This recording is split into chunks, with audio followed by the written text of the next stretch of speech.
This is up. Hold up. Let me get my words together. So we solid and liquid. No. We gamers talking sports podcast. There we go. That's what I'm talking. Gamers talking sports podcast. CJ, bathroom, please. Thank you very much. Live, by the way. No. Good evening, beautiful people, and welcome to the Gamers Talking Gamers Talking Sports podcast. I am your host, Skyline, and I'm with my homies, Primal and C. What's good, guys? What's good? What up? Yeah, so this is our first broadcast. You know, we're just trying to do a thing here and get together once a week and talk about the latest in sports, a little bit of gaming and geek stuff thrown in there, comics, movies, TV shows, whatever the topic is, So, I'm about to I have a little bit of B-roll here that I'm about to play. This is a draft I did recently. Oh, let me get this audio out of the way.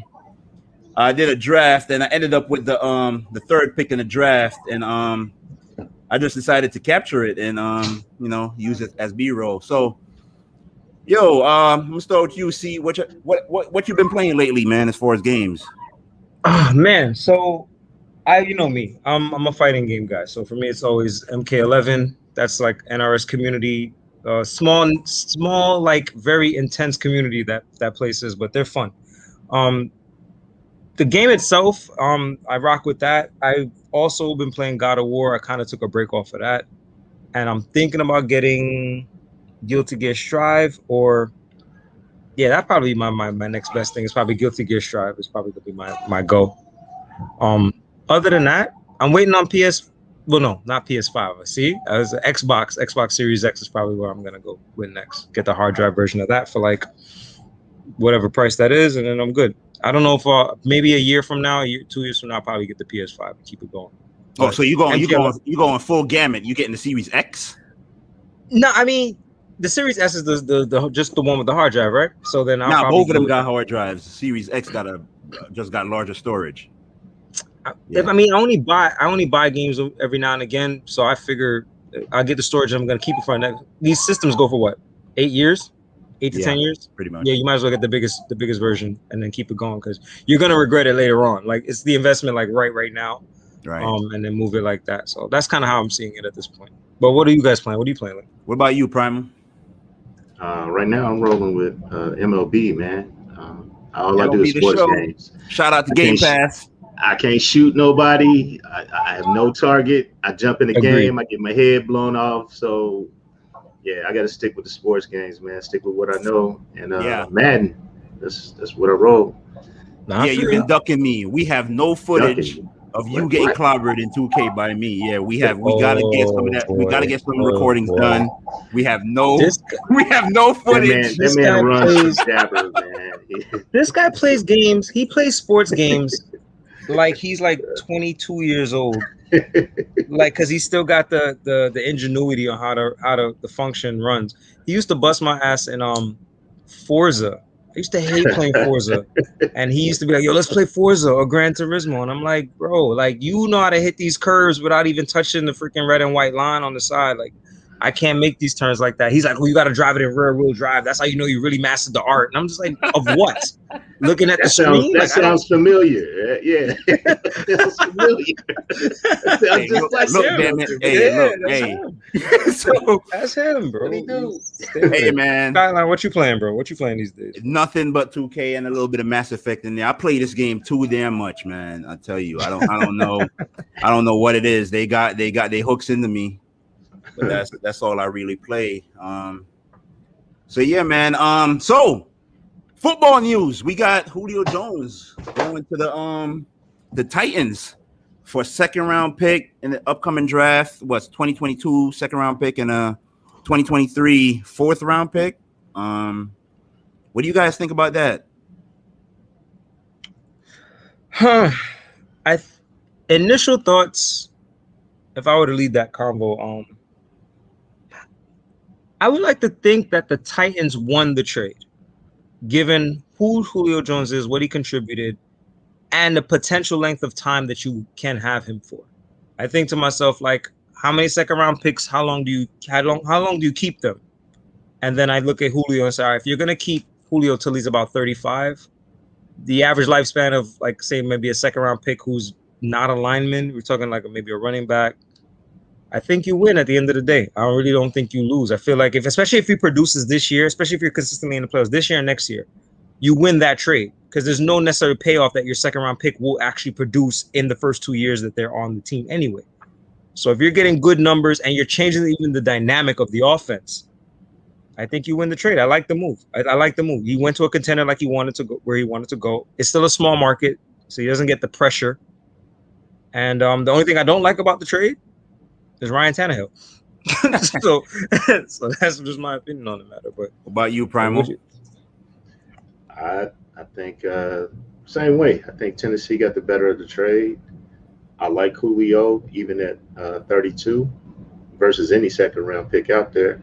Julio's still going to produce, and I think it gives Tennessee a huge upgrade over Corey Davis, because that's basically who he's replacing.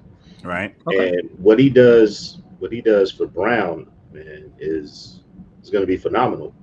Not only on the field but in the locker room. Helping him understand different concepts and things. So I think that's going to take him to the next level. So I like it. Yeah, I like the trade for Tennessee for all the reasons you guys just stated, and for the X's and O's, as far as X's and O's goes, I mean, I don't know, defense pick your poison. They got Josh Reynolds.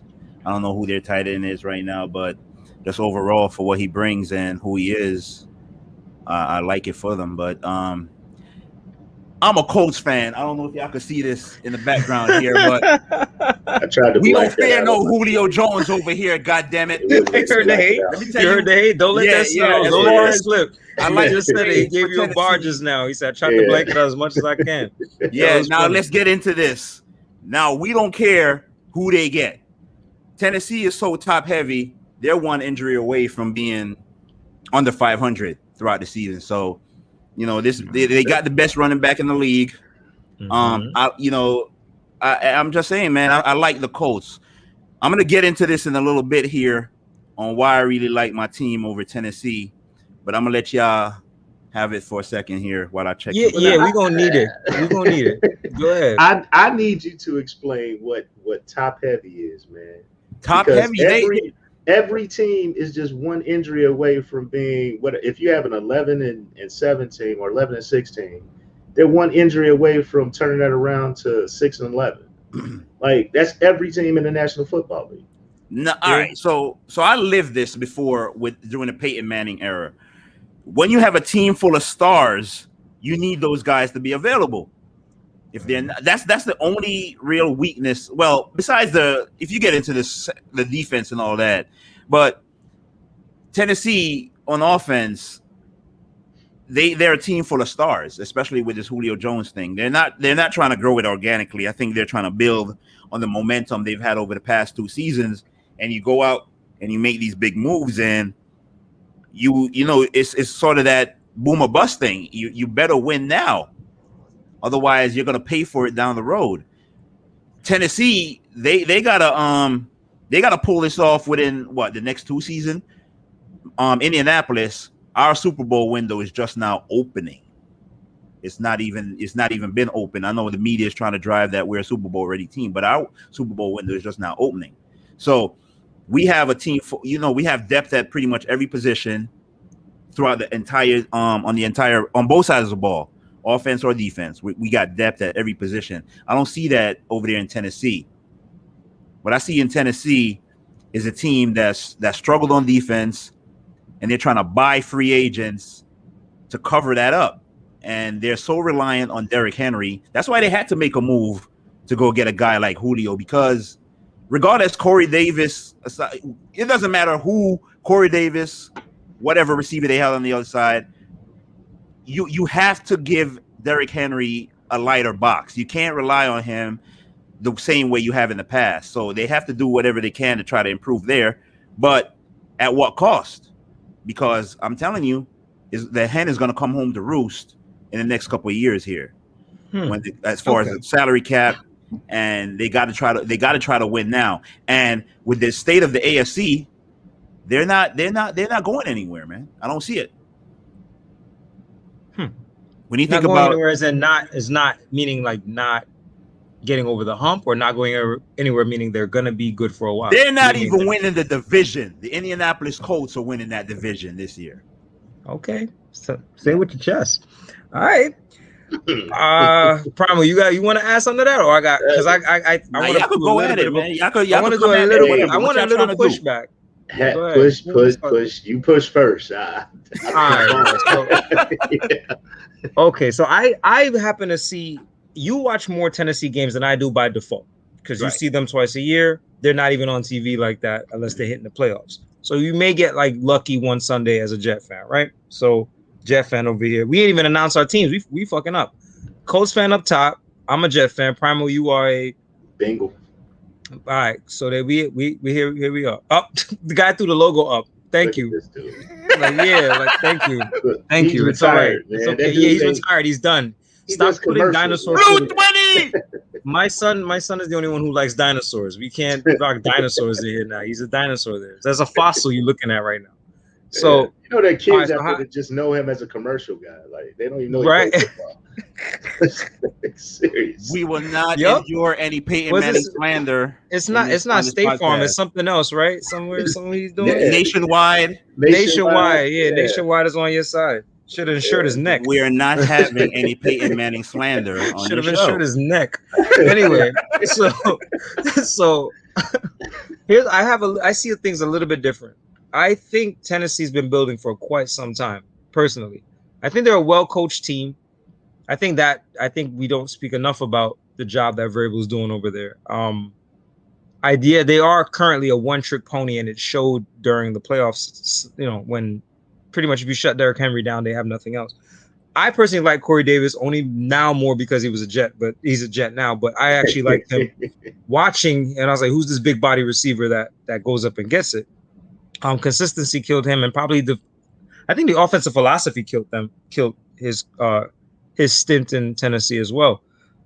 I think Julio being that piece is what you have to do as a team. If you have a window you've been probably building it for, I think I see them as probably the past 4 years building it. I think they were trying to figure out what pieces work, but in the process of that, they were like mediocre. Then they took a nice hit, a nice bump up. It may seem to you like they're trying to grab and go, but that's what you have to do when you say, okay, what piece can we do? This is how you use free agency. When you look at yourself and say, okay, I have a bunch of core pieces here. Their one core was Ryan Tannehill because they had to move out Mariota. Derrick Henry's that dude. AJ Brown was a great pick. Don't know their tight end situation right now, but their line is stout. And if you pick up a veteran receiver that can help increase the longevity of who you have now, I don't see how that is necessarily a bad thing. And if they're one injury away, like you said, like Primal said, like if your backup left tackle is in the game, you're messing up already. So you know what I mean? Like so who we're looking at? I'm looking at Tennessee and saying they did this not necessarily the way the Colts do things, but I feel like they did things the right way. And yeah, I mean, what they gave up, I think you can live with that, especially if you're successful in the playoffs, because those draft picks bump down now. You know what I mean? Like those draft picks, like if you're making this playoff next year, the value of those draft picks are not as as expensive as they would be if you're a 4-12 team. You know what I mean? So like if the Jets gave away a second round pick, like they're expected to only win 6 games this year. Yeah, it's valuable, right? But if we're talking to Tennessee Titans and you're in the playoffs now, we're talking with pick number 20. You know what I mean? Pick number, was it 50 something? Come on.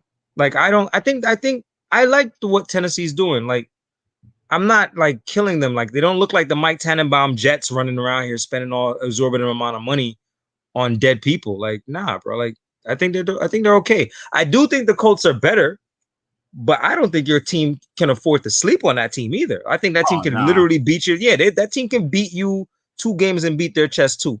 Because we ain't sleeping at all. But and what's his face? Not to even be long-winded, but my man Julio, once he's on there, that box is gonna be ridiculously light at this point.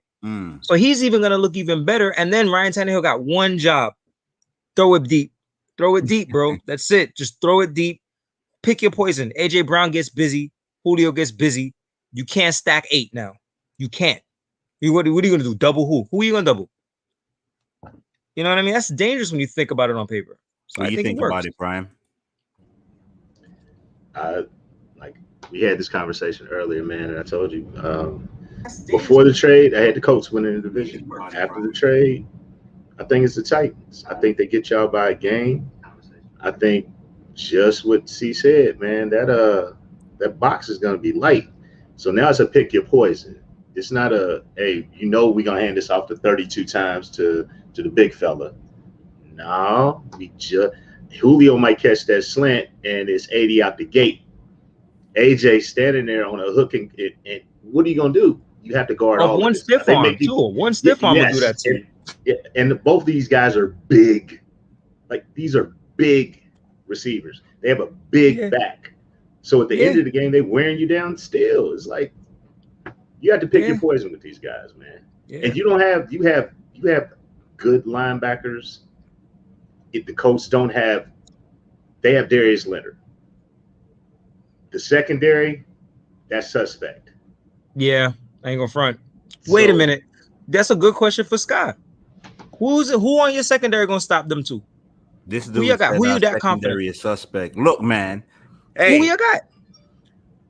We got Xavier Rhodes, Kenny Moore, Kari Willis, and Julian Blackman. We need suspect. The third corner. Yo.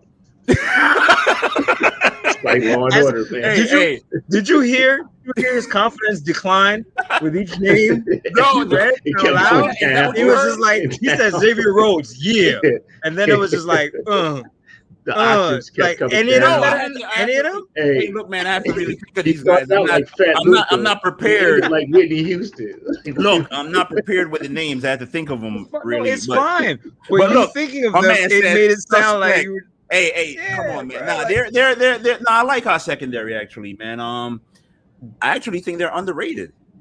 Are they rated enough? No. Look. No, man to man. Nah, we ain't fucking with them. But collectively, I think we're better defensively than we were last year. We were the number 2 team. We were ranked second against the run last year. Second. That ain't nothing to slouch at. Could throw on y'all. What? Yeah. No. We forced them to throw. Forced? Yeah, we stopped the run. Do you ever think? I mean, seriously. You ever think like it was willingly, like they were willingly throwing? You're making me laugh, man. Given. Like, oh, this is too easy. Why run it? If I can get 8, 10 here, why run it? That's true. Like, seriously. I don't. Hey. My thing is, if y'all number 1 against the run and y'all got Derrick Henry, Derrick Henry is like you're playing on Sunday, so you know what it is. All right, we can do good against the run. They literally got the man who can beat your entire secondary. Like he can by himself. He can. Man. Historically, we've handled Julio. Damn it. Because y'all play him once a year. The moment he gets familiar, then what are we talking? Historically, when the dinosaur, when the dinosaur was there, dinosaur was there, sure. And when Andrew Luck was there before he went up into the mountains with his wife, like it's not like, come on, what are we talking about here? Like off to Montana somewhere. Yeah, bro, with his money, which he was making money before he even got into the league. Like, don't even get me started on Andrew. We can't slander Peyton. I'm gonna slander Andrew. I don't care what nobody say. But it's like web. All right, let's stay on point real quick. The Andrew Luck slander will come later on, but later on in the life. No, but seriously though, all right. All jokes aside, like I said, I like the trade for Tennessee, but I'm bullish on the Colts this year. I've been down on them since Luck retired. I haven't seen it. I know exactly what I'm looking for, and I'm gonna just tell y'all right now, Carson Wentz was not my first choice. That's not the guy I wanted them to go after. But I've seen Frank work with Jacoby Brissett, Phillip Rivers. I have no doubt he'll be able to make some shit happen with Carson Wentz, man. And Carson Wentz, he's gonna beat it into his head that hey, you don't have to be Superman on this team. And I think we'll be able to get some high level quarterback play from Carson Wentz. And look, Primal, I know you like Jonathan Taylor. You're not going to tell me that with the Colts running backs, let's forget the receivers for right now, just the stable of running backs we have, the way they complement one another. You can't tell me that the Colts ain't gonna be top 5 in rushing this season. Well, you got to. Who's playing left tackle again? Well, Eric Fisher is supposed to come. Well, expected to be back at some point in September, probably the back half of September, week 4-ish. We signed the kid that I think his name was Sam Tevi that played left tackle for San Diego last season, and we also signed another dude. I forget what team he played on, Julian Davenport. I expect Sam Tevi to start the season at left tackle, and Eric Fisher to come on later on. As far as what I saw from Sam Tevi on film when I looked at him, he's good as far as run blocking. Most linemen are. At pass blocking, that's not his greatest suit. He can get beat by speed rushers. He's pretty stout against bull rushes and stuff like that, but speed gets him. He's not the fleetest of foot. But I believe with the rest of the guys we got on the line, they'll be able to support him. Even if we got to put Jack Doyle over there to help him, we'll be able to get by until Eric Fisher comes back. And when it comes to running the ball, we'll be able to run the ball. So who's your backup quarterback? Right now, it's probably going to be Jacob Eason, our 4th round pick from last year. Okay. Everybody looks good in shorts, but look at Jay Weave. Davenport is trash. We're gonna see your backup quarterback at some point. Jermaine, at some point. Don't do it, Jay Weave.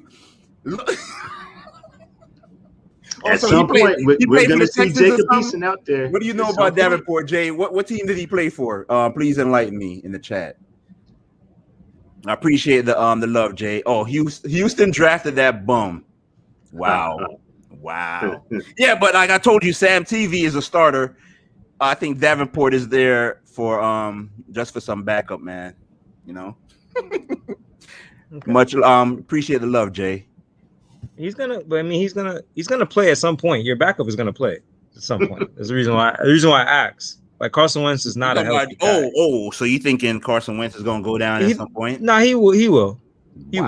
I could put money on that. We can put a bet. It'll be kind of fun. Wow. The cases of do. We could do cases of do like how they do on skipping them. We'll do bottles of Hennessy. We'll do a Hennessy bottle, like could send you a Hennessy bottle or something, or some cognac, some finest cognac or fine wine. We could do that. But Carson Wentz will definitely go down the season. There's no doubt about it. There's always something wrong with him. There's not. So the system is going to be a beautiful system. I don't trust Carson Wentz. Not anything he's done in particular. It's a familiar system, great team, good running game, great receivers, good coach. But then you hear the knocks on injury, leadership in the locker room. What happens when he goes through rough times is the real question. Is like, that's my medal of a quarterback, period. Yeah. I don't care when you balling, I don't care about you. Like, I have a rookie under my belt. I don't know what this kid's gonna be. But if he comes out and he lights it up week 1 through 4, I'm not gonna be impressed. I don't care if he puts up 500 yards each game. What happens when you throw 4 picks? What's the game after that? What's looking like after that? That's how I know who you are. Is when you have something bad happen to you, and then let me see how you respond to that. I've seen the dinosaur who we talk about, Manning. I've seen that man throw 6 picks in one game and still come back this close. Like, that's what I want to see. When you're struggling, how do you rally people around you? If people ride with you, it's going to be interesting to see how that unfolds with the Colts organization with him. And like, they have great guys over there. Is he going to mesh? Like, is he going to come in and be that guy? Like, they're going to be like, all right, Carson, we got you. Like, as a team, they got to be like, we got you. Or did something travel from over Philly? Dudes call up on guys and be like, yo, what's he like? What's he like? Yeah. And so, that thing scares me. We're going to circle back on that. So we all like the Julio Jones trade, right? We giving that an A+ for Tennessee. I'll give it an A+ for Tennessee. That was a great trade. Right. Yeah. For the price. Yeah. For the price. All right. So let's get into, before we move on, y'all like Tennessee to win the division? No, I still got y'all. I got y'all. Okay. What about I you, got y'all. Primal? I got the Titans You know what? by We gonna game. we gonna talk about this late I off don't. the Yeah, I air, don't. man. I don't bet against the Colts, bro. Me and I you, don't bet against Primal. the We Colts. gonna talk about this Titan stuff off the air, man. I, But all right, so you but I should got the make it. You Colts should for talk the it on the air. division. Damn Damn it! that, bro. Talk it on the air. I don't care. All But right, yeah. so I can't. I mean, I guess we winging it with this podcast, man. This is our first show. We ain't even You get shooting the into shit. teams Yeah. who. I just heard you ask Primal what was his team. We ain't even do none of that. We just doing it off the cuff. But so I want to get into the state of our team post draft. What That's draft pick you guys are bullish on in particular? I got to just go off on a tangent real quick. Primal, I loved that Chase pick, by the way. Yeah, and who we like and what we think about the team going into training camp. See, you could take it, man. All right, bro. You guys can still hear me, correct? I'm here looking up the Jets yeah. draft pick as we Yeah. speak. Draft picks 2021. We here, still winging it. No worries. No worries. I'm always eager to talk All to right, the Jets. yeah, I know. You have like such a love-hate relationship with the Jets, bro. I like. I'm always like wondering about that. Like you want them to do well, but when they do well, I could sense from you, be like, they're gonna fuck it up. It's just like it's a little thing that you're gonna say they're gonna mess it up. You always say that. So, and I'll be the first to drop the first F-bomb here on live stream. My bad. But good, man. So I personally love the Jets draft. I wasn't listening to the whole like I listened to just little reactions for like people. Like when they say like when a pick is picked, you kind of just check the temperature on the screen where you go, do y'all like that pick or are we idiots? I feel like the little Mike Florio article talking about the point system and how Joe Douglas traded up for Elijah Vera Tucker. That bothered me only because it's like out of every article, he's the only one that came out with something negative, and it's just like now you just sound like a hater at this point. If everybody said this kid's a stud, future All Pro, what are we talking about here? Nobody. You know what we gave up for Darrelle Revis? Nobody remembers. So like that doesn't mean anything to me. My favorite out of the picks though, is not the quarterback. I personally would have went somewhere else. I might have went Justin Fields personally. Zach Wilson's freedom of how he uses the I like his throwing motion, everything like that. I love ball placement. He's dope to me in that regard. I don't know what he's gonna be like in the locker room.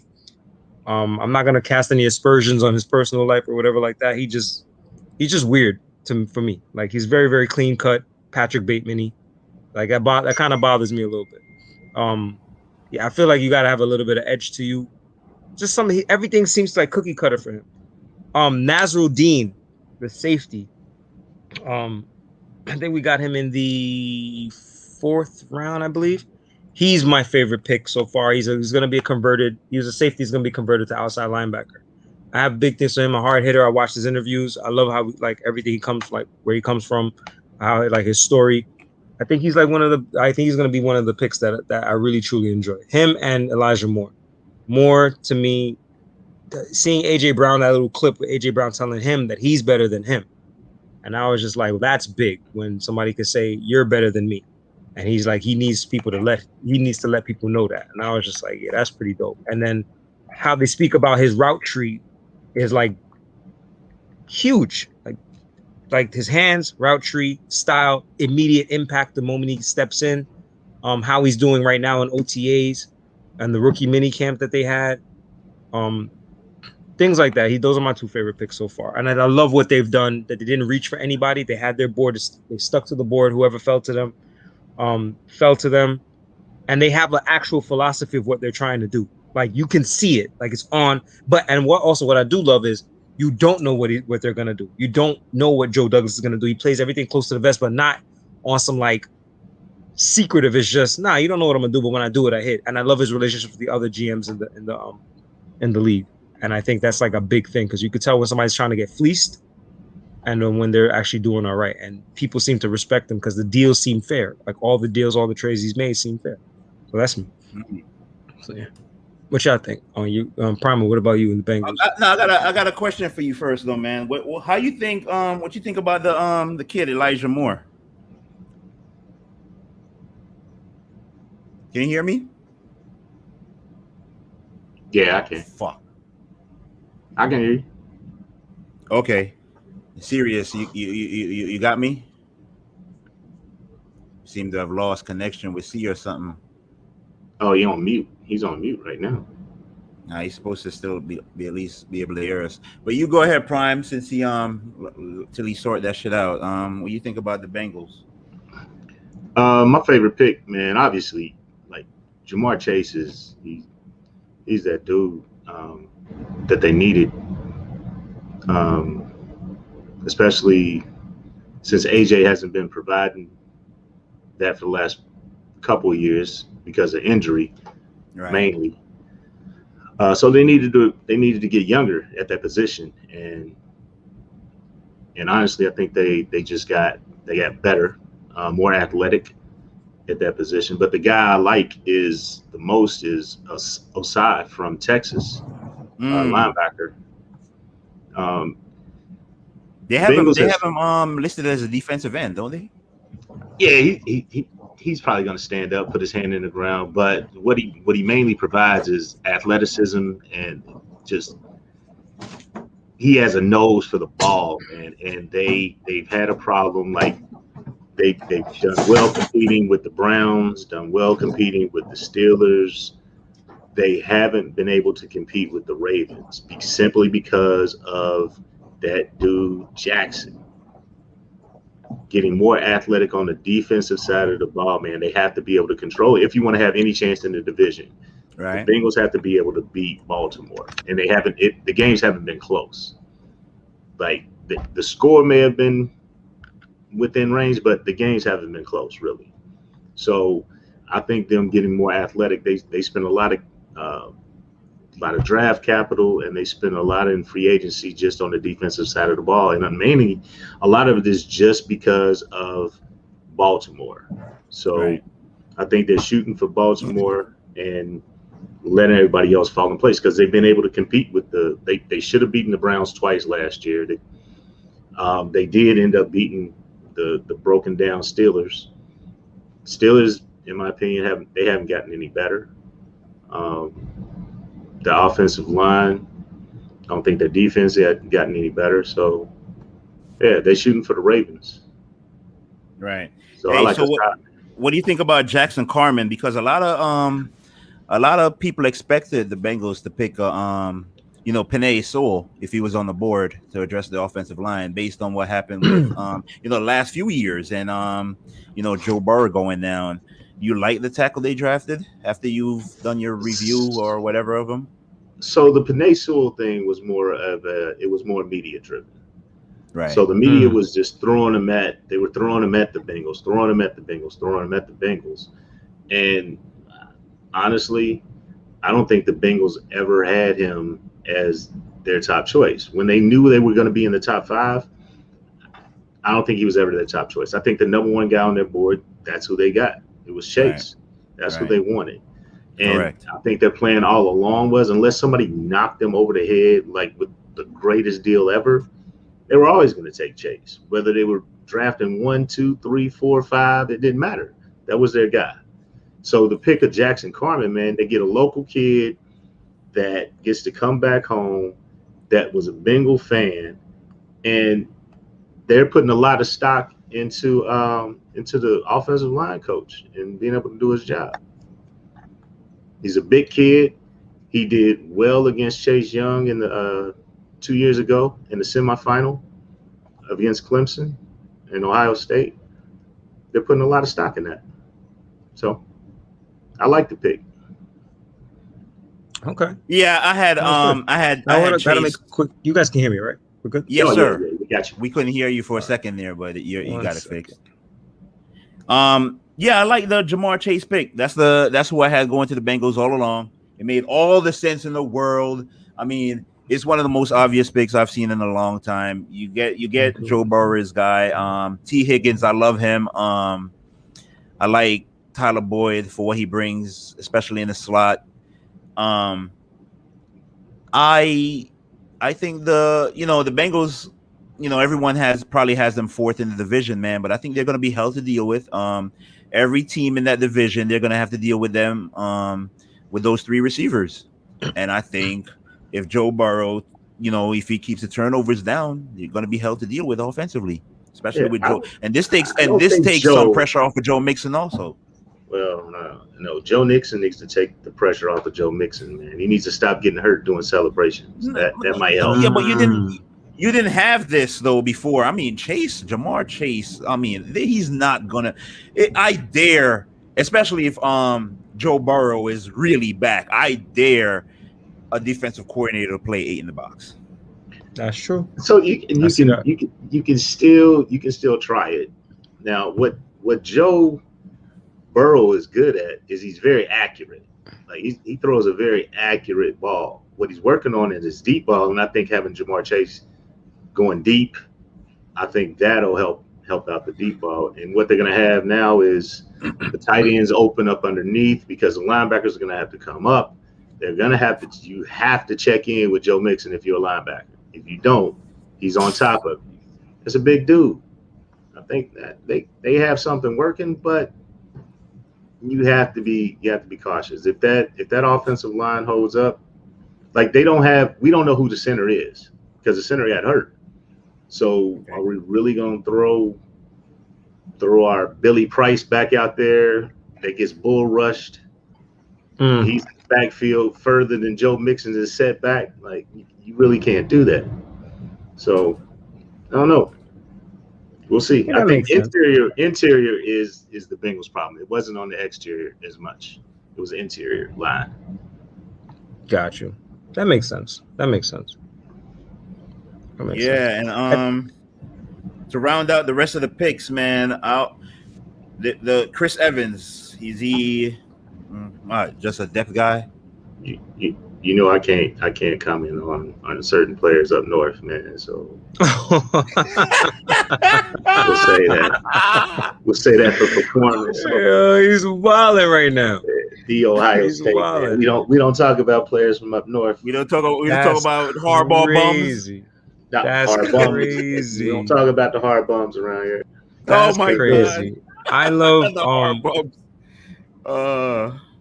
Let me make a correction. You guys can hear me, right? We're good? Yes, sir. All right, I got to make a correction. Nazruddin was drafted in the 6th round by he's a DB out of Florida State. He's like 6'4", 220, but he's going to play outside linebacker. Considering the philosophy of Robert Saleh and Ulbrich, which is the defensive coordinator, they're going to convert a lot of safeties into outside linebackers because the way the tight end position has been revolutionized. Now you got to revolutionize the way linebacking is played. So a lot of former safeties are being converted, like similar to Mark Barron from a few years back, who started as a safety and became a linebacker and became more productive as that. And so what you're seeing in a lot of guys they drafted, and especially in the 6th round, between Nazruddin and I believe Eccles will probably be guys who not Eccles. It's another one I have here. Sherwood, Jamian Sherwood out of Auburn. These are heavy hitter guys. They play DBs and safeties. They're going to come down to be linebackers because they need to be fast enough to cover across. And when they line up in this, you got 2 tight end sets. When you actually have somebody you're going to need to cover like really, really hard, you're going to have to. But you're lining up in big nickel. You got to do what you got to do. So the way I see that going, I like the philosophy on how they're doing that. So between I love the coach, man. I love Saleh. Hey, said, did you see this? I just noticed this comment by Jermaine there. He thinks Jamison Crowder is going to be a late cut. Yes, I definitely agree with that. I definitely think that he's going to get cut. Especially that they haven't spoken about his particular role. Yeah, I think this they're going to pay him. They're going to cut him. They're going to cut him. He's a $10 million cap hit, right? So yeah, bro. And there's no difference in skill set between Moore and him. So why wouldn't you do that? You know what I mean? Like it made sense. And it also made sense with even Sam. They were looking at Sam and Zach like these guys are basically even.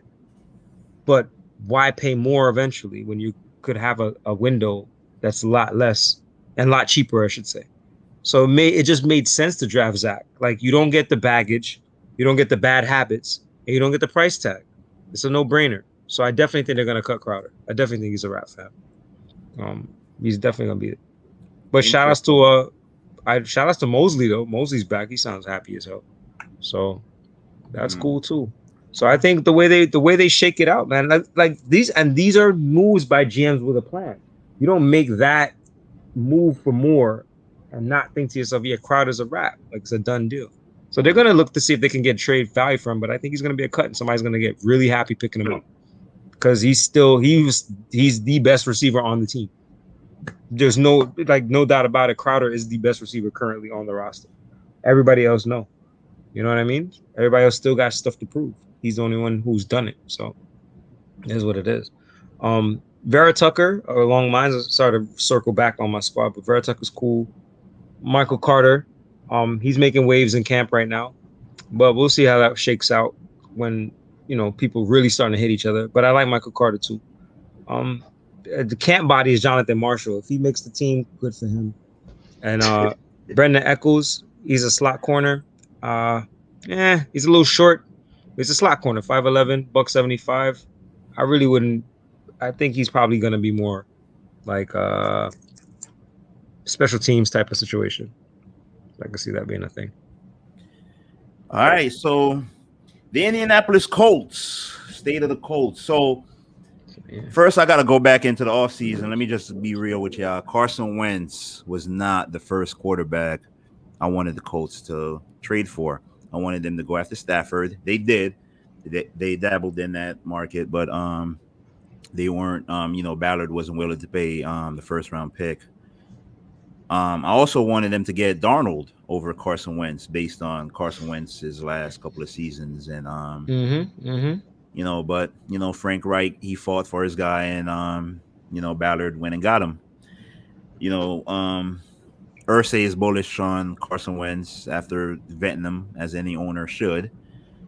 And, he's the guy. So, the Colts, they went heavy on defense with the first two picks. A lot of media, without doing any kind of research, they just slotted in, offensive tackle to the Colts based on, Anthony Costanzo retiring. But they went and got Kwity Paye from up north, Primal. They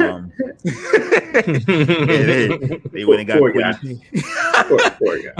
So I personally like the pick. They're gonna they have him slotted in at defensive end 1 to play the right side. He's gonna go up against left tackles. That's where they're gonna play him to start off with. I don't know if they'll move him around once he gets comfortable. The guy I personally love is our second round pick, the human hurricane, we call him in Indianapolis, Dayo Odeyingbo out of Vanderbilt. Now, this bloke right here, man, this dude was first round grade written all over him before he got hurt in the Senior Bowl. He tore his Achilles, and that obviously dropped him down some boards, but we got him. We're comfortable rehabbing Achilles injuries, and I think we hope to recreate the Freeney Mathis thing with these two guys.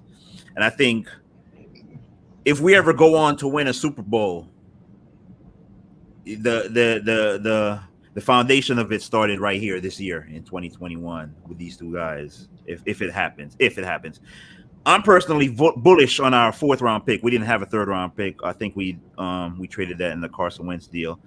Kylan Granson out of SMU. This is a 4-5. This is a guy that runs 4-5. He's going to be our new move tight end. We're going to move him around all over the place. Carson Wentz is going to get real familiar with this guy. If you guys are looking for someone, a sleeper in your fantasy, especially dynasty, go get this guy. Sean Davis out of Florida. I love him too. A little, he's a hitter. He's a guy that's going to come down in the box and thump you. We could put him in there at big nickel and have him go downhill and play the run. And, the rest of the guys, I won't even mention them. I like this Mike. I don't know how to say his last name. Strachan? Yeah, out of Charleston, West Virginia, man. He's a big body kid that can run. He everybody else that knows about college football or whatnot, they said he's pretty much a steal right there in the 7th round. So we'll see what he becomes. We have another kid from last year that we're developing also. Forget Bryant Desmond Patton, another big receiver that we were developing too. So I guess there'll be competition there, and that's always good. So yeah, man, I like the Colts. I'm bullish on the Colts this year. I was down on them the last few years, especially after the Andrew Luck thing. Now is your time to slander the man if you want to. I'll give you a little bit of rope, just a little bit now. Don't go too far. I won't go too far, bro. Yeah. So after the Andrew Luck thing, hold on one second. Hey, I've been down on them. Take all that rope, man. Take it all. Hey, you gonna stop, man? Yo, Jacoby Brissett. Play hangman with that dude. That season with Jacoby Brissett was just god awful. Like it was crazy. It's supposed to be. Yeah, we were 5-2. We were 5-2, and then won 2 games the rest of the year. 2. I go. Look, I don't even understand how that happened. And then last year was magical with old boy Phillip Rivers. I don't know how we did it, but we won 11 games. It was truly Phillip is nice. Yeah, it was. I mean, we know what Phillip Rivers is, man. But to go to a new team during COVID, we forget what COVID is, man. To have no training camp, to come in and just do, he's a true professional through and through. And it was one of the more enjoyable seasons I've ever had, man, as a Colts fan. We won 11 games. That's something to be proud of. We lost to Buffalo in the playoff game. No shame in that. No shame in that. Exactly. But I look for us to take steps. I look for us to get back in the playoffs this year. I truly believe we're going to win the division. And, once the new season starts, I don't know how far we can take it, but we'll see what happens. Fam, if you bullish, be bullish. Go all the way with it. Do like the Cowboys fans, bro. They be saying Super Bowl when they they be saying Super Bowl from the draft night. They be all on it. But said Jay Weave is asking you, how do you see your running back situation? I don't like it. Honestly, I don't think Perrine is the answer. Michael Carter, I've seen his highlights, but not necessarily impressed in the sense where it's like, okay, give the rock to him. I personally don't like the running back situation. The running back by committee. Then we have Coleman over there. He's always hurt. Coleman. Yeah, Tender Coleman. He's gonna be hurt, bro. It's like Ty Montgomery we had a few years back. Like it was the same thing. It's, you know what I mean? Like it's always something with Coleman, bro. So I'm not trusting it. I like the philosophy to run the scheme that the LaFleur is running. I think that's it breed. But see, that's the thing I like about the scheme. The scheme means you can put people in plug and play. Because if you get a certain skill set for a certain, that's the reason why Mozart and Wilson got over in San Fran, were able to shine. I don't necessarily believe that if they went to a different system, they would shine. I think the system is conducive. The zone blocking scheme works for those guys. That's why even they'll have huge games and then you never hear from them after that. So maybe in that regard, the scheme might work better than the actual talent. But I've heard nothing but positive things about Michael Carter. So I'm optimistic on him. I just don't like the situation currently as it is. So what was Prime Montoni in the chat is asking, do you talk, man? Because you just kind of laid back. Oh, come on. Everybody got jokes, man. Right? You know what I mean? Come on now. That's ridiculous. I think I'm eager to see what the NFC North looks like with the Bengals being back fully healthy and the Ravens being who they are, and the Steelers always being around. And that kills me all the time. This freaking Steelers being around. I don't understand it. Every freaking year. And they're still hitching their wagon to that dinosaur they playing with on the center. Yeah. I don't understand that too. Yeah. Come on, man. That's another subject we'll get into at a later date. Yeah, bro. But we gotta kill Andrew first, though. We gotta finish off Andrew first, bro. We gotta do Andrew.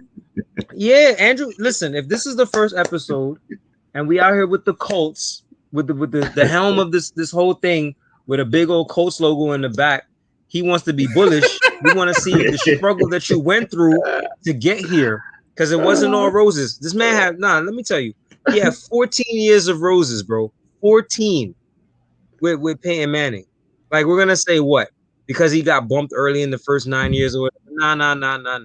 Every year was no less than 11 games, bro. Every year. And I had to be on the phone with him talking about his team and then he slips in. So what's up with your team, man? What you think is gonna happen with them? You know what's gonna happen with them. You know, don't ask me no questions when you know what's gonna happen with the Jets. So now we get Andrew Luck, and he's the second coming. Oh my God, Andrew's that dude. Look how he runs for these first downs. And guess what he kept doing? Running for them damn first downs and ran himself right out of the goddamn league. Well, I'm not gonna blame him. It's Ryan Grigson. It's Ryan Grigson. Is that what happened? Okay. No, it's not what happened. It's Ryan Grigson that messed him up. But fam, football is not for the faint of heart, and you knew this from a child. Like you knew this from a child, bro. Wait. Why are you going on with your slander, man? Like you gotta tell the whole goddamn story. Right. I don't. That's no. Yes, you do. Because I'm talking to this man. No. I thought that was the story. We gonna do this now. I talked to this guy. I told him. Let me tell you the end. I told him Andrew Luck ran away from football. That's no. Hold on. No, but you got to tell him. I told you before this happened that this guy will not play a long time. Did I not say this to you? You did. Did I not say this to you that he's not the type of guy that's going to play till he's in his late 30s? I knew it.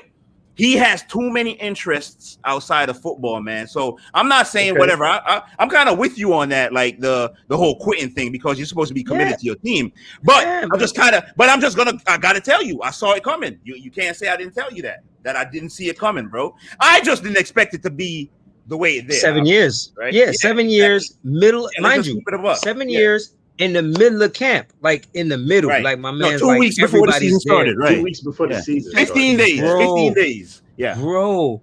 And here's from a personal perspective. You know how much mulling and thinking and processing he did to get to that point. I completely get it. It's his wife. His wife did it to him, bro. They got married and had a kid on the way. Yeah, it's his wife. And there's something about not being raised in poverty that changes your mind about football. Obviously, I don't care what nobody says. Yeah. When everybody in that league, 90% of them got it out the mud. Got to grind, right? They got to grind. Tony Romo was a walk-on, bro. Tony Romo, like I'm not a Cowboys fan at all, but Tony Romo walked on and got the job, son. A lot of things are true in this regard, bro. A lot of things. You know how difficult. Yo, Bill Parcells' speech about dudes laying down in the middle of the aisle on the plane flight. Adrian Peterson is still running right now because he got millions he owed to whoever. And Andrew Luck is just like until he's 45. You know what I mean? And I'm sitting here like, bro, like you saying, I don't want to play. It's not that you couldn't play with the pain. He didn't want to play with the pain. That's the fact. That's really, and mind you, everybody in every position is doing what? Playing with pain. I still say this though. Person, so until you walk in the shoes, you'll never know what it was like. Because by all accounts, especially news that I've heard post retirement from guys, Mathis, Pat McAfee, and whatnot, that injury he had and what he went through in 2016 was torture. Yeah, and you know what else was torture? When you throw the football after like 2 years and it's like a dud. And then you come back and win a Super Bowl like your man Peyton Manning did.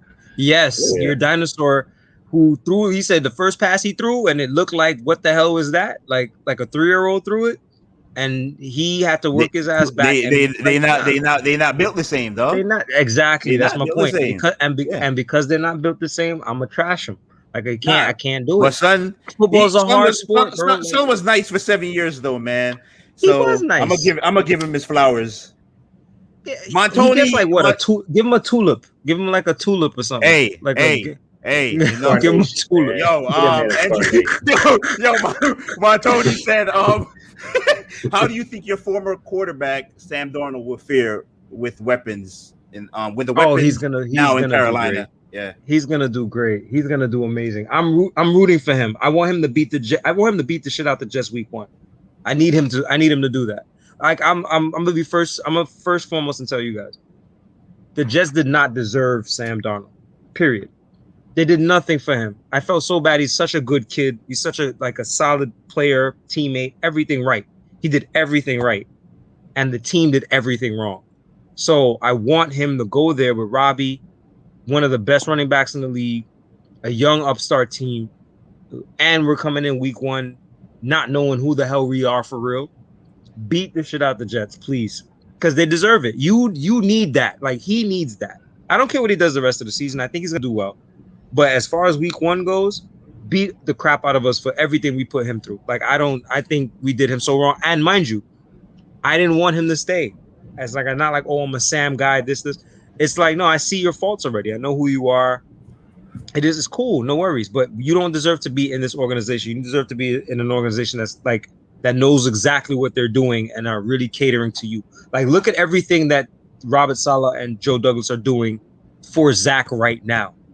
Like, the first thing that Joe Douglas said when he got the job, when he was working under freaking Adam Gase and his dumbass, that he was gonna get linemen. He told Rich Cimini that for the ESPN, was like, I'm gonna get linemen. He's a former lineman himself. So it was just like, and guess what he did? First 2 years, Mekhi Becton. Next year he runs around Elijah Vera Tucker. Like, everybody he's been picking up he's protecting the quarterback and giving him weapons. Sam was there for 3 years and they didn't do any of that. Like, come on, man.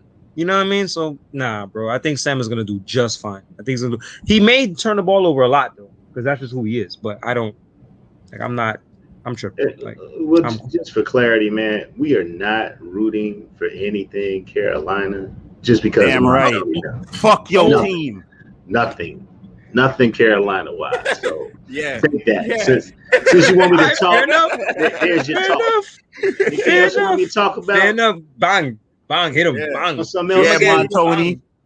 We're gonna work on some sound effects. All Tar Heel. We are against everything Tar Heel from now on. Hey, oh my god! Until someone can tell me what a Tar Heel is, they don't exist. It sounds racist. I don't know what it is, but it just sounds. It's from North Carolina, and it's tar, and we black, and it's a heel. Yo, what if Tar Heel meant they were stomping out black people? What if that was the case? What if they were stomping out black people? That would have been rough for these streets. Oh man. That would have been nuts. That your whole racist name that nobody knew about. We were here talking about Redskins, and meanwhile they got a whole stomping out black people by the dozen. We are all over the place right now. Sorry. On the low. I'll leave it alone. No, we good. I love it. I like it, man. We are all over the place. Dudes out here talking about Tar Heels. What, you beating up black people? You stepping on my people? I play generations for you. Michael Jordan played for y'all. Y'all talking about Tar Heels. Tar Heels. We're gonna say that. I don't know what the hell a Tar Heel is. I don't even know what a knickerbocker is until I was like a whole adult. I didn't know what a knickerbocker was. We call it the Knicks. Talking about a short pair of pants. Like, what the hell? Yeah, I hear with the short. Like, come on, y'all. What are y'all doing out here? It was the LGBTQ, man. That was early. Gotta be something. I don't know. Yeah, that's right. That's what it was. That's what it was. I am able to watch the game in your screen there. It looks like a good game, man. Tied at 28. Is it? Oh, I haven't been watching, man. Who won the first game? Tied at 20. Who you had to ask? Did you not see what was going on? Come on, the massive. No, I just had to get your reaction. That's all. Because you look, man. Hey. The Reaper. Get your reaction. Bugging. Yo, man, I am having a bad playoffs, man. This is horrible. What's going on? But you know what? It's wonderful. Who laughs last? Damn it. Now, as long as they take out the Clippers, I'm straight, bro. I know it won't. I was gonna say that last laugh might sound like Kawhi. Kawhi. Yo, they could never beat the. I don't think they can beat the Nets, bro. They can't be. There's no team that can beat the Nets. The Nets are different. They're not playing fair. They're playing with 3 cheat codes. It's not even right. Montoni says Tar Heels has something to do with our former number one commodity, tobacco. Oh, yeah, okay. Who picked that tobacco?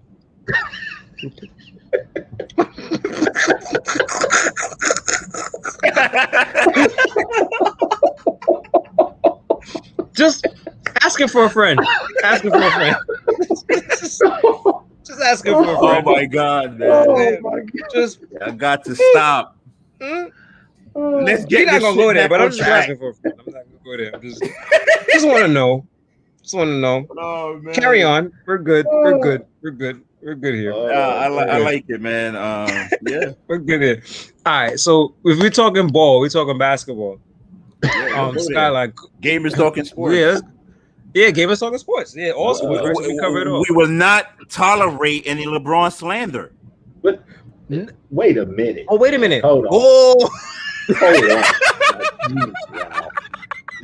If we gonna go to Andrew Luck, we are definitely gonna slander LeBron. Definitely. Yeah. Look, and I don't even slander LeBron, but it's only right. It's only right. We will cut you out of the podcast. It's more fun. It is more fun to slander LeBron. I agree. Yes. Fam, it is one of the best. It has made Skip Bayless a multi-millionaire. He literally looked at this man and said, "I will hate on him until the day I die, and I will make it money is more doing fun it." to hate on Braun, though, man. Son, it's amazing to hate on Braun, bro. Hey, It's man. Hey, moderators. I him. need you guys to pay attention to the chat. We have a Dominion multimedia music group being slanderous in the chat. I'm gonna need y'all to police this chat and remove all blasphemy. Wait a minute. Gosh. Dominion multimedia music group. That's my behave friend. yourself. You behave yourself in the chat. That's my friend. Let him go. I'm gonna need you to behave yourself in the chat. Damn it. He just wants to talk about the Reaper. You are always unruly. and you don't know how to behave yourself, man. Oh, somebody fell out. What happened? Oh, My bad. Yeah, I forgot to log in so I could see the chat as you guys are running. So I'm actually logged out of the chat. So when I went to go sign in, it just kicked me right out. But I want to see the chat because you guys are like going nuts in there, I'm sure. So that's all I wanted to see. I would definitely type in a reply. But either way. Montoni being disrespectful. What damn moderators?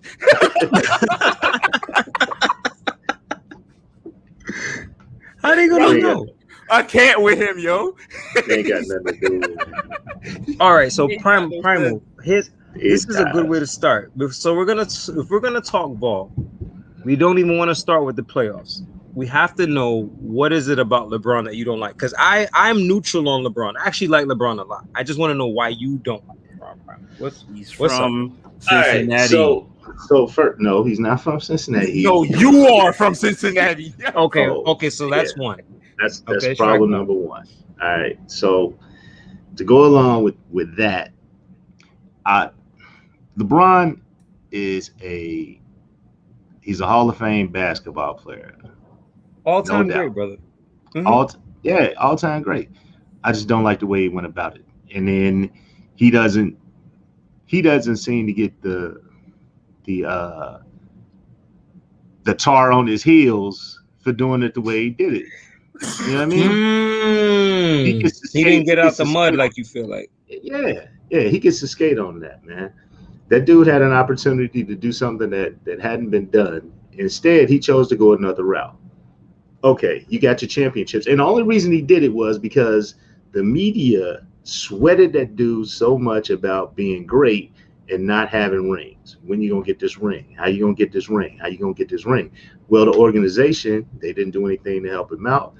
Instead of just saying that, he goes about it like, oh, well, I'm gonna take my talents down to Miami. And he still didn't get it done. Mm-hmm. And a guy named Dwayne Wade had to show him how to get it done. Yeah. And then he leaves that organization, comes back to now he gets Cleveland, and now they're loaded because they had so many number one picks. Now they have Kyrie. Oh, well, that's not enough. Go get me Kevin Love. Okay, well, we get you Kevin Love. Wins a title there. Oh, well, now I think I want to get into movies. Now I'm gonna go to LA. Like, man, miss me with all that. He's tiring to me. He's a soap opera. That's why I don't like him. He's a soap opera. It sounds to me like you're saying that LeBron is a high-paid mercenary. Yeah, except not like Darrelle Revis, because Darrelle Revis never asked for teams to build a team around him. He didn't have to have that. LeBron, he had to have that. He goes to LA. Oh, we're losing. You're on the team, man. We brought you here to win. That's what you for. Oh no, I need AD. Okay, all right, okay. We'll get you AD, man. Like you couldn't work with what you had. Like no. So I guess LeBron wants to be known as a leader. He wants to be known as a leader of men. Mm-hmm. I just don't think he's that. He needs certain men to lead.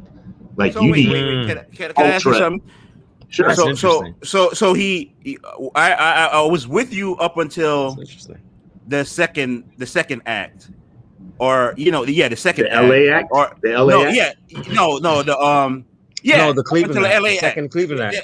No, because he went to Miami. You said the media put pressure on him. He felt like he needed help to win. Yes, he had to. But then he left and did it. Yeah, even though he went with Kyrie was there, he went and got Kevin Love. He was still the catalyst, bro. Like he did it. He did it. They couldn't do. You could put Kevin Love on that team, but he learned, regardless of how everybody want to say it, he learned something in Miami, bro. And you see him executing it in LA to this day. Even going to get AD, I mean, you have to. They didn't have anyone. He doesn't. He didn't have anyone. You can't really fault him for not wanting to play with young players, bro. With young players, you can't really fault him. Yeah, you can't really fault him for that. So Brandon Ingram is a baller. He didn't have anyone. He hasn't made Kyle Kuzma any better. So tell me what kind of leader he is. He needed an all-star. He needed a top 5 player. Yeah, but can I moderate this? Kyle Kuzma is his own problem, bro. That's not. Can I? Yeah, you do. Okay, let me moderate this between y'all, because I haven't heard the LeBron hate argument broken down this way that kind of made me agree with it. This is the first time I've heard somebody eloquently state. Primal got it now. Yeah, bro. Like this kind of, I ain't gonna front. Like everybody else seemed to just hate on LeBron just for not being Jordan. And this is the first time I'm hearing somebody go, no, check the pattern. Right. And then I'm like, oh man, that's kind of, he hitting the nail on the head there. Cause my thing is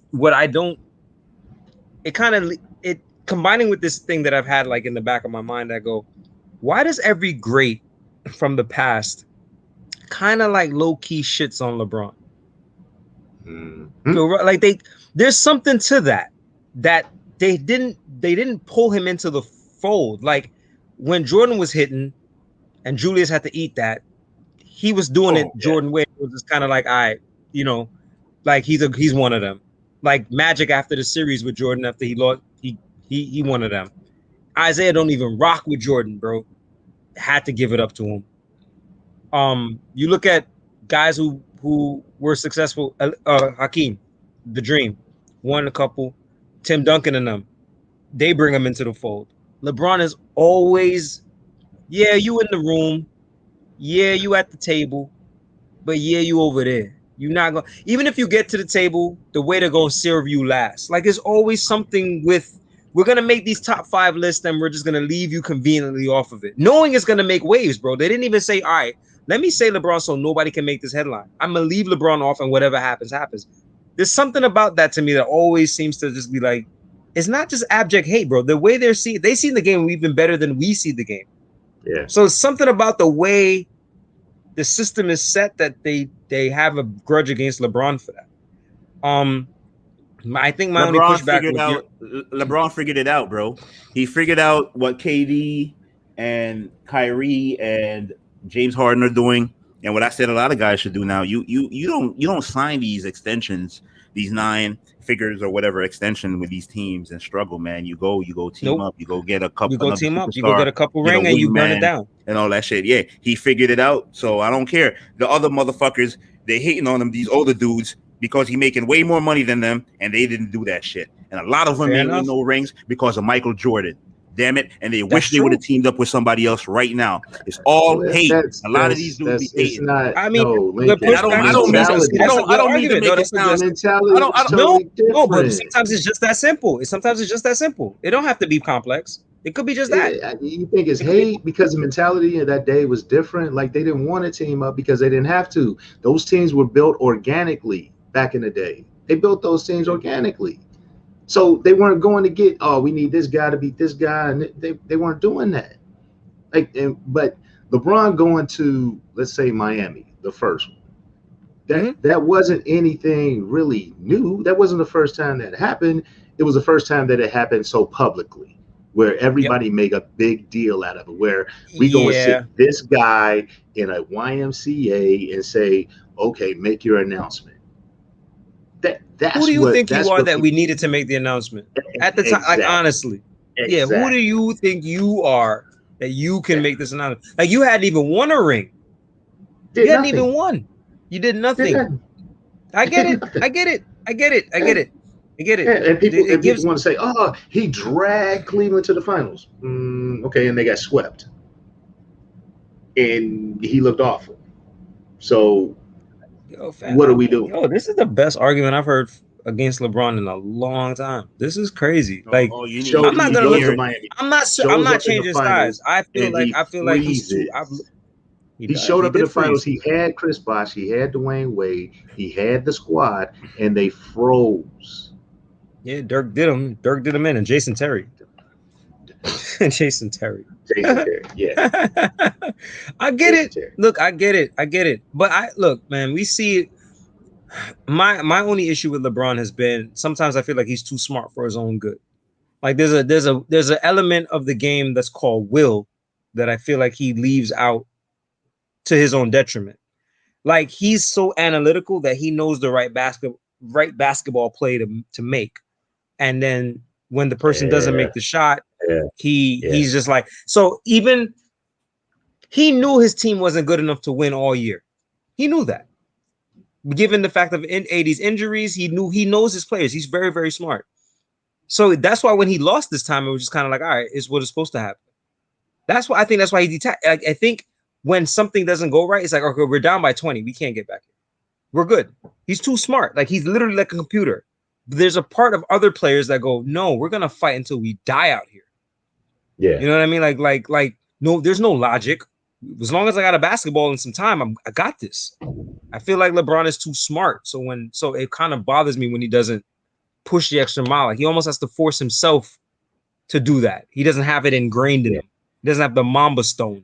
Yeah, you know what I mean? Like, speaking of that, so that bothers me. That's what reminds me of that. Remember that Kobe All-Star game where Kobe chided him about taking that shot?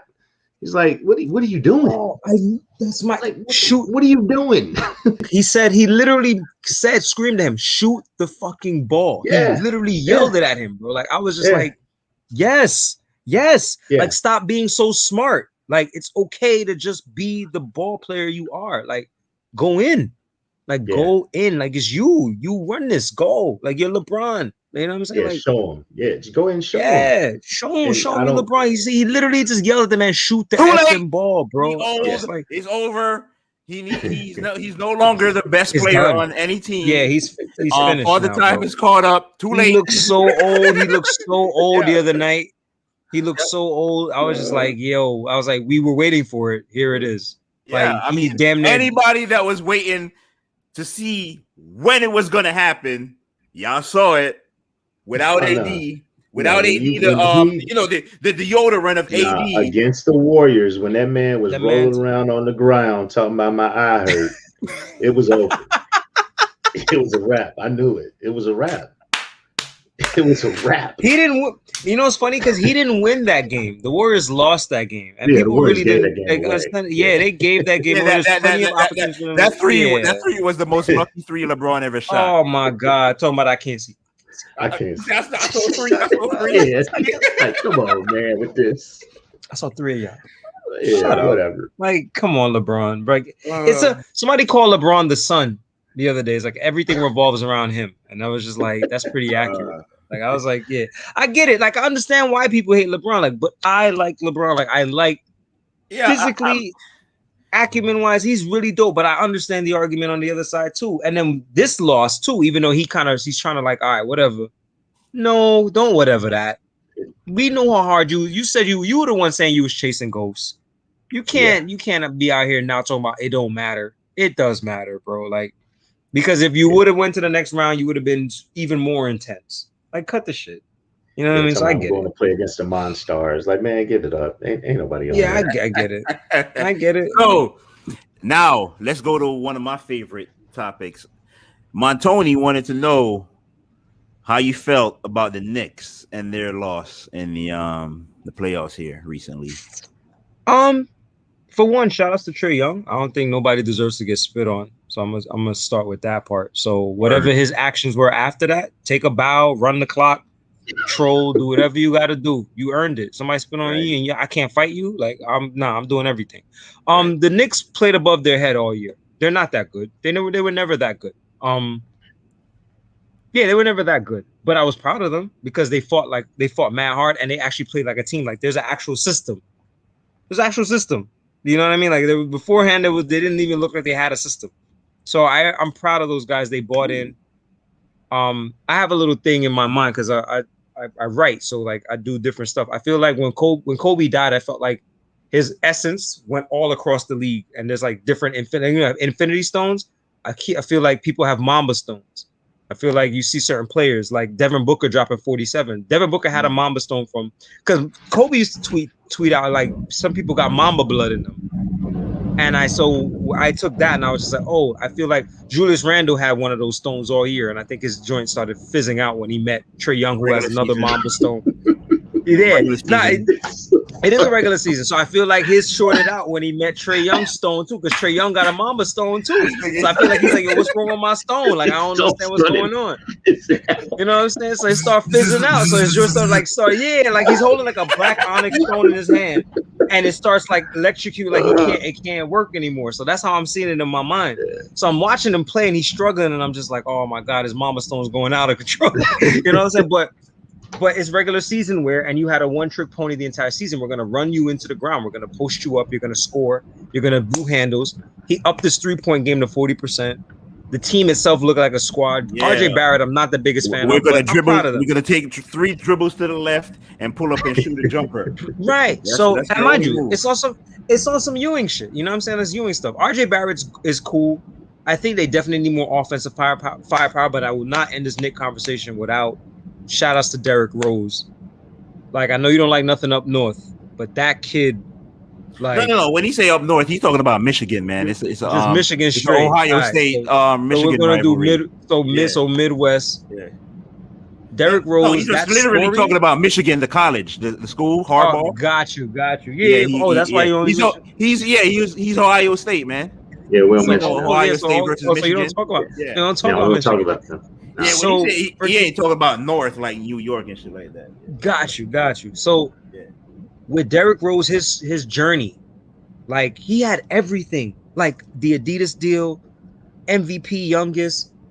Y'all remember that one of the coldest game-winning shots in the playoffs ever? His reaction to jumping into Joakim Noah's arms with the still face, like he became and then now look at him now. He looks like an old vet, like surgeon, like with it.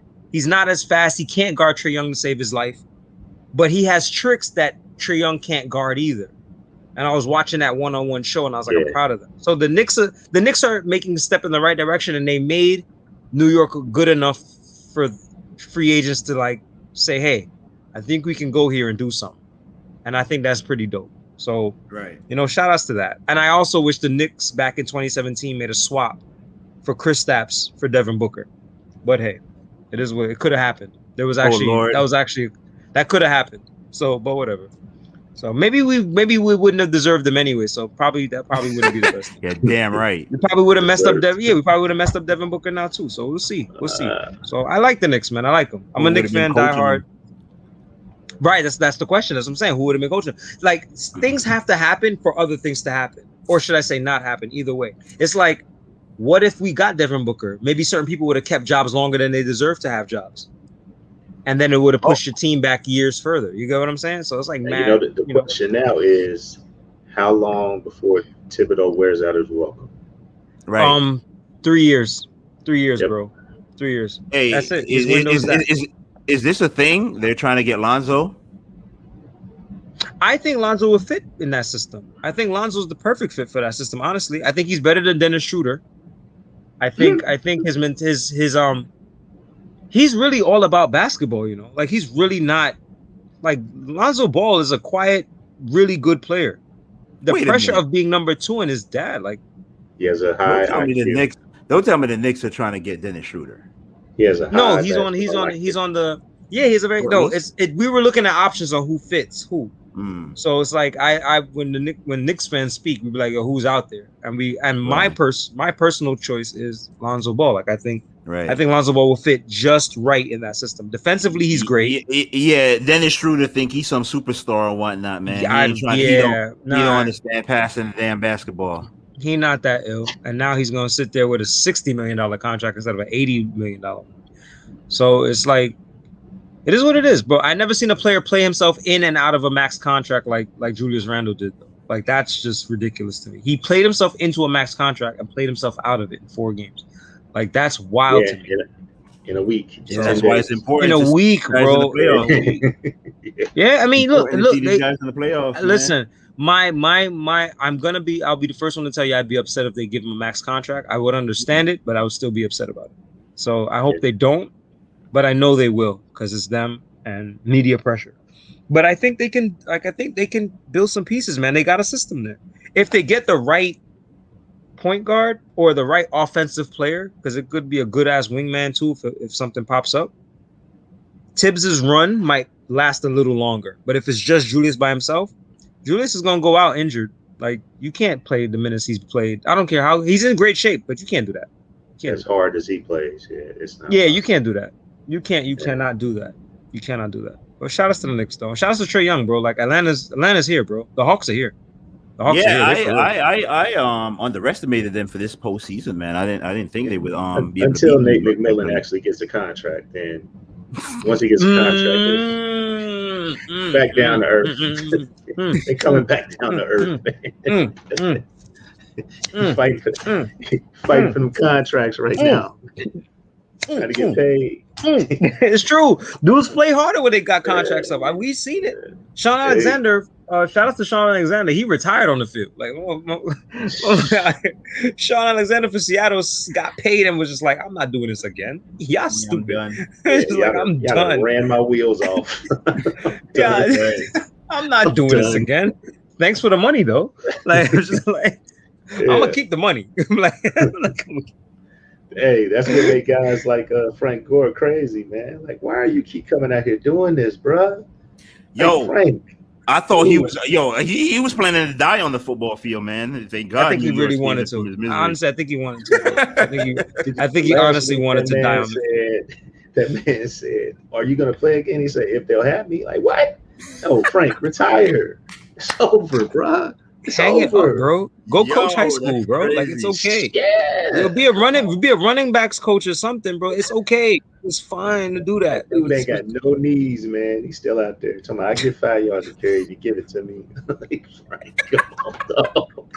No, you can't. Yo, he sound like Chris Rock like in Living Color. He's trying to get the deal down. How about 2.7? Can I give you 2.7 yards? Can I give you 3? Can you give me a good line and I give you 3.2? If you give me a good line. Yo, you stupid, son.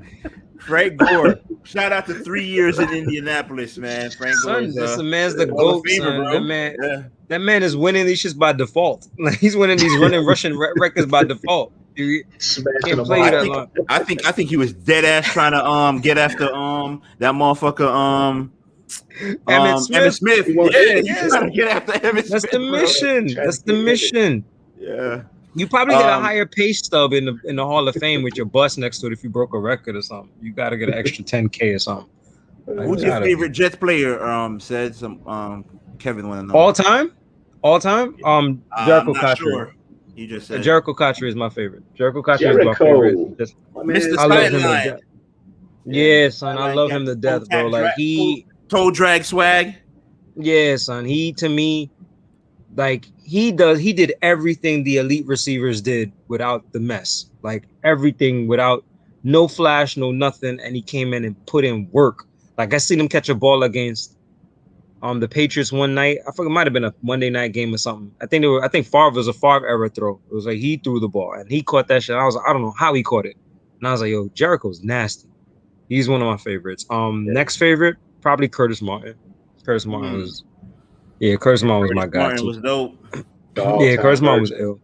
He won me my first right? fantasy league in 2005, I believe. Yeah, I think it was 2005. Yeah, Curtis is a weirdo, bro. Curtis is a weirdo, but he's cool though. I like him. He was trying to be an owner, he said, right? Oh, I know he did. He had those aspirations. He is the owner, is he? Is he? Which team? No, he was trying to own an NFL franchise. He said. Oh yeah. That was before he knew forgot the game. There was. Yeah, right. Just forgot they told him about slavery. I was like, I don't know if you know this, Curtis. Yeah. It's not gonna happen. I don't know if you know this, bro, but he said, for real. We don't even let other white people in. We're not gonna let you. It's like I'm not even. Yeah, not you. And he was a running back. It ain't like he played quarterback, bro. It ain't like you want a running back on the team. Like, no, it's not even gonna happen. I don't know how I missed this one. My man said R.J. Barrett is trash. Oh, yeah. All right. That's because he went to Duke, man. That's clearly, that Tar Heel. Oh, Jesus, that's what that is. Yeah. That's exactly what that is. RJ Barrett's not trash. He's not an all-star by any stretch, but he's not trash. He plays. Yeah, he said current and all-time, bro. As far as your Jets player. Oh, current and okay. So current right now, I don't have one. They're all trash right now. What are you talking? CJ Mosley would have been my favorite, but he didn't play last year. So he might have been the smartest Jet for not playing last year. Could you imagine him going 2-14, beating up his body for Adam Gase? Like, I think he's this genius, bro. Current Jet right now, I don't have one right now. I ain't got one. Nope, I don't have one. The coach is my favorite. You're hoping it'll be Zach Wilson? I'm hoping it'll be Zach Wilson. If he's not like killing prostitutes, like he looks weird, bro. Like he's weird. I'm like he's mad weird. It's like so I don't know. I don't like Zach yet, fam. It's freaking him. It's Robert Saleh and Joe Douglas. Those are my two favorite Jets players right now. So they're the only ones doing things that make sense to me. All time is definitely the coach. I can't do it, bro. I'm not. Yeah, that's it. That's it, bro. These guys are trash. They won 2 games last year. They trash. Like, what are we talking about? You couldn't even get the number 1 pick. Like, you couldn't even make it easy for yourself. Like, you couldn't even fail right. Like, it's freaking. Like, this team is ridiculous. Don't get me started, bro. Like, I love my team, son, but these guys drive me off the wall. Like, lose every game. You want to win games for what? Like, come on, fam. For him, not for Adam Gase. Quarterback came back. He had to prove that he can play. Only the Jets can fail wrong. Like, how do you do that? Like, what do you like? It's stupid to me. You gonna give Urban Meyer the number 1 pick, and he don't even know to do it. I'm gonna bring Tim Tebow in too. Can we talk about Urban Meyer? Yeah. You had him over at Ohio State. Why did you invest in such a gangster? Like, he's a mob boss. Like, what are we talking about here? Like, Urban Meyer is a certified gangster that does football on the side. Like, Urban Meyer is not a nice man, son. Like, something's wrong with him. Like, if we go retro for one moment, we like winners. We like winners. Okay. And he knows how to win, man. Okay, he knows how to win. And cover up murders. Urban Meyer sold his soul to the devil, son. Urban Meyer sold his soul to the devil and his get into heaven. And yes, Satan. Like, you have to be out of your mind to think that, like, Urban Meyer is not some crooked, like, he's crooked. Like, that's ridiculous what he's doing. Like, yes, NCAA by itself is crooked, but Urban Meyer is a special place for him, son. Like, them dudes was running wild in Florida initially. They was running crazy, and then he moves over to Ohio State. Like, son, they're nuts. Like, Urban Meyer's a psycho. I mean, just looking out for the kids, man. Just looking out for the kids. Y'all say y'all want somebody to look out for the kids. Urban look out for the kids. Now we don't want nobody looking out for the kids. Just no, Urban let a kid do a little more than the other kids, and they happen to be a little more talented. That's all. Same thing. Fam. Aaron Hernandez could have been one of the best tight ends to ever play this game. Hey, according to Fred Taylor, Aaron Hernandez was a nice guy. Who was it? Yo, who was it? I heard an Instagram post once. My man said, I tackled Aaron Hernandez, and he got up. He said, "Yo, I'll kill you." And then Too soon, man. Too soon. no, it's not. It was. I forgot who was it. It was an NFL player, bro. I think he played for the Colts. I can't remember for sure, bro. And he said, not knowing. And I said, "Yo, come." I told him, "Come try it." And he said, not knowing I was talking to a full-blown murderer. Like Aaron really meant it when he said it. Like he didn't think Aaron really meant it. It was actually he said that to Wes Welker, man. He said, "Yo, I'll kill you, son." Wes Welker. That's nuts. Yeah, that's nuts to me, son. You gonna look at you, I'll kill you. And my man was doing walk bys, bro, popping people in the car. And Urban was covering them all up. Yo, Aaron been beating people to death for a long time. So Urban was there doing what Aaron was doing. There's no evidence of that, man. Urban Meyer didn't do nothing wrong. Why would you bring in Tim Tebow, son? Like, it don't make sense. Like, yo, Tim don't even need a job. Like, yo, come, you need some money? Let me give you, what is it? What's the veteran minimum? Is it $830K? Tim making 900, a little under $1 million, I believe. It's 900. Son, come on. There's a dude right now who could have used that roster spot. For real. And we gonna give it to him. These guys get it out the mud, and now we just really out here. You gonna sit in the tight end room with him? Like, what are we talking about here? That's more mad disrespectful, son. There's 53 roster spots. 75. Been out here doing. He don't need that job. You've been doing bad baseball and bad commentary. And Jesus Christ. Now let's make him a tight end. Yeah. My goodness gracious, bro. Like, that's my issue with it. You know, it ain't. Forget Trevor Lawrence. I don't care.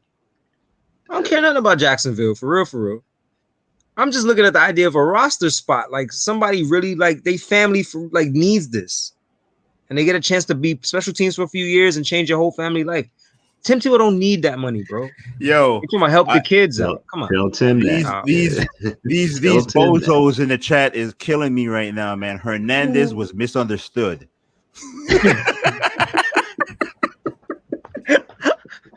Yes, he was. That's right. He was. You know what? I agree with the chat. He was misunderstood. I understood him. I knew exactly what he was about. Like, I long knew distance shooter. You know what though? But before the whole murder thing, before the homicide joint, I really liked Aaron Hernandez. You know, like I really liked him. Like, and I didn't like. He was the better tight end, man, for a while there. Actually, he was. He was dope, bro. He was dope. His speed was uncanny, bro. Up in the backfield and all that shit, bro. Running him out. He was burning, bro. He was burning, and Bill knew that too. Bill knew he was a problem. Yeah, we hired Urban found that, man. Urban found that. Yo, Bill Belichick cultivated. Listen, cultivated it. What do we know about Bill Belichick, man? This man was supposed to build him up to win. Bill Belichick will do anything to win, including drafting murderers, bro. Like this man. Yeah, like it's nothing. Knowing it. He knew it. Oh, yeah. Why would he not? Look, man. Yo, listen, the number one. It is, even in sports. It's hilarious, bro. It's hilarious. Yeah. That's why we love sports, because we know there's an element to it. Like, I watched the game last night, a baseball game for was the Yankees Red Sox, and the freaking umpire, the ball was so outside the numbers, bro, outside the plate, and I was just like, "Are you kidding?" And he called it a strike, and I was like, "He got to be on the take. He got to be on the take." I was like, "He got to be on the take. He has to be getting paid. There's no way he could see that and be like, "Yo, strike." Strike. Oh man! When you still have humans, doing the strike zone. You know the mafia is involved. If you still got humans, because everything is computer generated, and you still got a dude over a dude's shoulder talking about balls and strikes. Meanwhile, on the TV screen, we can tell whether or not it's balls and strikes. It's a ball and strike. And we got mad analytics in baseball, but then we still got balls and strikes judged by humans that you can't even argue. You can't even do a replay on that. That's mafia, bro. That's mafia. We should make like a segment called "That's Mafia," like something that seems crooked in sports. Apart from not paying NCAA players, that's probably the most crooked. But it's like that shit. At least not paying them legally. Not paying them legally. Look, man, we done went on. Go ahead. I know we're gonna hit this one tangent because since we're gonna talk about referees. Let's do one tangent is fine. One last tangent. When you have a referee and they get together and it's an obvious call and they still come back. Vegas is changing a bet. Vegas is changing the bet. I'm telling the phone calls being made to Vegas, and it's like, yo, we're gonna change this bet. Let's do this. There's too much money in sports for it to be legal, like straight, narrow, 100% legal. Every market there's a black market. I remember when we first had Metro cards in New York, somebody figured out to bend the Metro card a certain way and then swipe it for free. And mind you, it's an innocent. People got tired of carrying tokens. People got tired of doing this. Let's just make a card. The moment you do something, there's an illegal market to it. You make sports, there's an illegal process to that part too, bro. I firmly believe that, man. So, yeah, man. We gonna believe. We in your lying eyes. Dudes gotta sit there. Like, there's digital 4K high definition, and men are sitting here debating fouls. Like, what are we talking about? At this point, bro, we see the call on the field, especially on football, something as fast as football. We be seeing if that shit is inbound, out of bounds, foul, grabs, whatever, before the niggas even call it, bro. We don't even need replay. We don't even need referees at this point, bro. No, we don't. The fact that they still have them is proof so you know something's going on, right? Yeah, it has to be. It has to be. Get that phantom flag. Pretty much that's the only way you can control anything.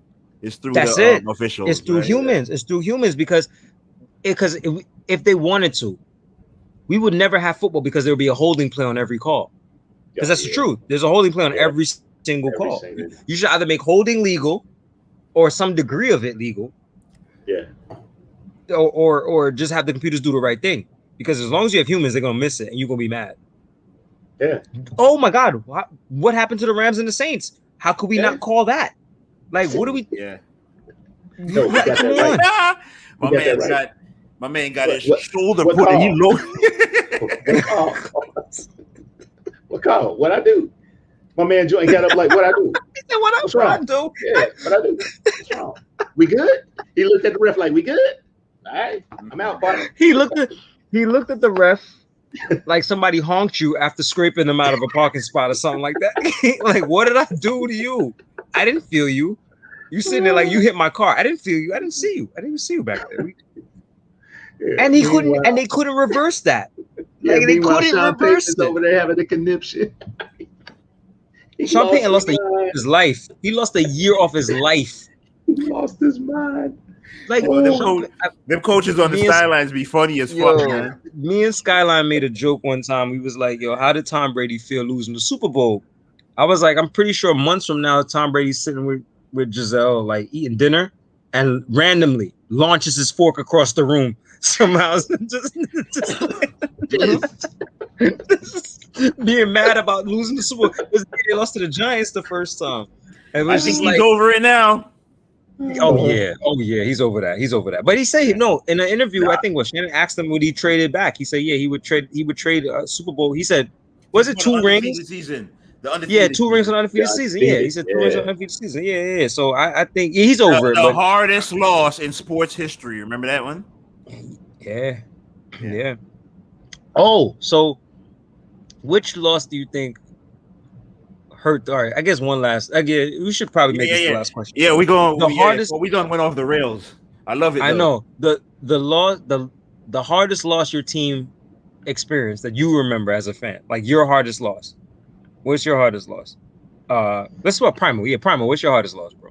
We'll end it. Skyline, you go last because you that way you can wrap it up probably. But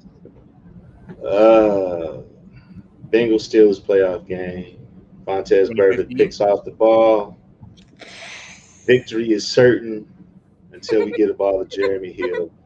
He proceeds to fumble the ball when all he was told to do was run into the line and fall down. But Jeremy Hill's out there struggling for another 2 yards. Oh my God.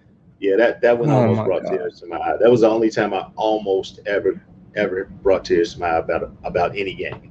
Either I played or Sheesh. it was horrible, man. Yeah, I That was hurt. elated just thinking like one moment. I mean, we're talking about a moment when AJ Green caught the ball, got into the end zone. It was a matter of minutes before it was over. Damn. Yeah, that hurt. Yeah, that hurt. That hurt. Yeah, that hurt. That hurt. I think my loss was I got a couple. But I think the the one with Rex and they ran the ball as the Steelers. Yeah. Why is it still? Yeah, the Steelers. Why is the Steelers breaking people's hearts? It was that I think we were on the goal line. I think we had LaDainian Tomlinson, and I think we passed the ball 3 straight times. And we didn't give it to Mhm. LaDainian, and I was just like, "What are we doing here, guys? Like, what's going on?" And then Big Ben converted that 4th down.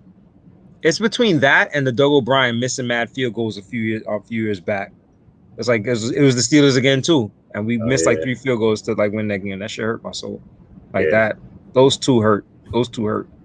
I know a certain Steelers fan. If he heard this right now, he will feel really good about that. What you both of y'all just said. That would make his day. Nobody And cared about that boy, man. and you know what's crazy? I'm gonna finish it. I'm gonna round out the trifecta. The hardest loss I've ever experienced as a Colts fan was the 2005-2006 season playoffs against the Pittsburgh Steelers. I remember that game vividly. That Colts team was primed to win it all, and to lose it off the leg of a goddamn kicker was crazy. Mike Vanderjagt. Yeah, that was the hardest loss. Rough. Even the loss to the Saints in the Super Bowl pales in comparison to that loss, that 2005. We dominated football, bro. We started 13-0, and we only lost because we wanted to lose. Yeah, that's deep. That's deep. Yeah.